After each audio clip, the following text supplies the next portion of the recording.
American Israel സേനകൾ യുദ്ധത്തിന്റെ ആദ്യ വാരത്തിൽ തന്നെ ഏകദേശം 3000-ലധികം ഇറാനിയൻ കേന്ദ്രങ്ങളിൽ ആക്രമണം നടത്തി. ഇറാന്റെ സൈനിക താവളങ്ങൾ, മിസൈൽ കേന്ദ്രങ്ങൾ, വിമാനത്താവളങ്ങൾ, തന്ത്രപ്രധാനമായ ഇൻഫ്രാസ്ട്രക്ചറുകൾ എന്നിവ ലക്ഷ്യമിട്ടാണ് ആക്രമണം നടത്തിയത്. ഇറാൻ തലസ്ഥാനമായ ടെഹ്റാൻ ഉൾപ്പെടെയുള്ള നഗരങ്ങളിൽ തുടർച്ചയായി സ്ഫോടനങ്ങൾ കേൾക്കുന്നതായും ടെഹ്റാനിൽ പ്രധാന വിമാനത്താവളത്തിന് കനത്ത നാശനഷ്ടങ്ങൾ സംഭവിച്ചതായും റിപ്പോർട്ടുകളുണ്ട്. ഇറാന്റെ പക്കൽ നിന്നുള്ള പ്രത്യാക്രമണങ്ങൾ തടയുക എന്നതാണ് ഈ വിപുലമായ ആക്രമണത്തിലൂടെ സഖ്യകക്ഷികൾ ലക്ഷ്യമിടുന്നത്.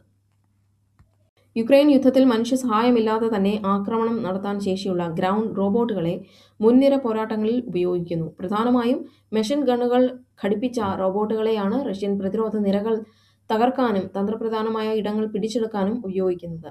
സൈനികരുടെ ജീവന് അപകടമുണ്ടാക്കുന്ന സാഹചര്യങ്ങൾ ഒഴിവാക്കി യന്ത്രങ്ങൾ ഉപയോഗിച്ച് ആക്രമണം കടുപ്പിക്കുക എന്നതാണ് ഇതിലൂടെ ലക്ഷ്യമിടുന്നത്. ഡ്രോണുകൾക്ക് പുറമെ ഇത്തരം റോബോട്ടിക് ടാങ്കുകളുടെയും മെഷീനുകളുടെയും വരവ് യുദ്ധത്തിന്റെ സ്വഭാവത്തെ തന്നെ മാറ്റുന്നതായി വിദഗ്ധർ വിലയിരുത്തുന്നു. ചൈനയുടെ വർദ്ധിച്ചുവരുന്ന സ്വാധീനത്തെ പ്രതിരോധിക്കാൻ ലക്ഷ്യമിട്ട് ലാറ്റിൻ അമേരിക്കൻ നേതാക്കൾക്കായി അമേരിക്കൻ പ്രസിഡന്റ് ഡൊണാൾഡ് ട്രംപ് ഉച്ചകോടി സംഘടിപ്പിക്കുന്നു. ലാറ്റിൻ അമേരിക്കൻ രാജ്യങ്ങളിൽ ചൈന നടത്തുന്ന സാമ്പത്തികവും രാഷ്ട്രീയവുമായ കടന്നുകയറ്റം തടയുക, മേഖലയിലെ അമേരിക്കയുടെ ബന്ധം ശക്തിപ്പെടുത്തുക, വ്യാപാരം, സുരക്ഷ, നിക്ഷേപം എന്നിവയിൽ ചൈനയ്ക്ക് ബദലായി അമേരിക്കൻ പദ്ധതികൾ അവതരിപ്പിക്കുക, ലാറ്റിൻ അമേരിക്കൻ രാജ്യങ്ങളുടെ അടിസ്ഥാന സൗകര്യ വികസനത്തിലും ഖനനത്തിലും ചൈന വൻതോതിൽ നിക്ഷേപം നടത്തുന്നത് അമേരിക്ക വളരെ ഗൗരവത്തോടെയാണ് കാണുന്നത്. ഇറാൻ പ്രസിഡന്റ് മസൂദ് പെസഷ്കിയാൻ ഒരു നിർണായക പ്രഖ്യാപനം നടത്തിയിരിക്കുന്നു. അയൽ രാജ്യങ്ങളായ ഗൾഫ് രാഷ്ട്രങ്ങൾക്ക് നേരെ ഇനി ആക്രമണം നടത്തില്ലെന്ന് അദ്ദേഹം വ്യക്തമാക്കി. ഗൾഫ് രാജ്യങ്ങളിൽ ഇറാൻ നടത്തിയ മിസൈൽ, ഡ്രോൺ ആക്രമണങ്ങളിൽ പ്രസിഡന്റ് പരസ്യമായി ക്ഷമാപണം നടത്തി. അയൽ രാജ്യങ്ങളിൽ നിന്ന് ഇറാന് നേരെ ആക്രമണം ഉണ്ടാകാത്ത പക്ഷം തിരിച്ച് ആക്രമിക്കില്ലെന്നാണ് പുതിയ നയം.